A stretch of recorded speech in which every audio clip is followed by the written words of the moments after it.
के तपाईको बाबु नानीहरुमा यस्तो किसिमको र्यास देखिएको छ? यो र्यास चिकन पक्स अर्थात् ठेउलाको र्यास हो। अहिले चिकन पक्सको केसेसहरु बढ्दो क्रममा भएकोले गर्दा यो रिलेटेड केही इम्पोर्टेन्ट इन्फर्मेसन लिएर आएको छु। चिकन पक्समा हुन सक्ने पोसिबल कम्प्लिकेसन्सहरु, कुन अवस्थामा कम्प्लिकेसनहरु बढी देखिन्छन् र कम्प्लिकेसनका वार्निङ साइन्सहरु के हुन् भन्ने बारेमा कुरा गर्नेछु। चिकन पक्सका 90 देखि 95% बिरामीहरू 7 देखि 10 दिनमा रिकभर हुन्छन्, तर 2 देखि 6% बिरामीहरूमा केही कम्प्लिकेसन देखिने सम्भावना हुन्छ।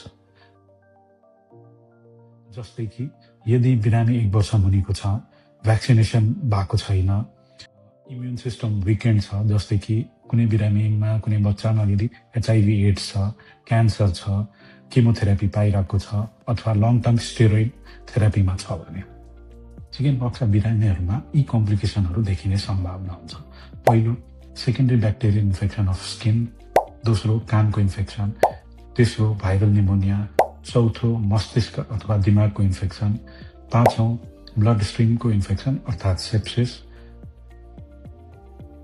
चिकन पक्स भएको बच्चाहरूमा यदि हाई ग्रेड ज्वरो अथवा लामो समयसम्म ज्वरो आइरह्यो, सास फेर्न गाह्रो भयो, सिभियर हेडेक भयो, भोमिटिङ भयो, बच्चा ड्राउजी अथवा लेथार्जिक भयो, धेरै खोकी लाग्यो, छाती दुख्यो, मुख सुक्खा भयो, पिसाब कम भयो, बच्चा बेहोस भयो अथवा बच्चामा सिजर देखियो भने चिकन पक्सको कम्प्लिकेसन डेभलप भइसकेको हुन सक्छ।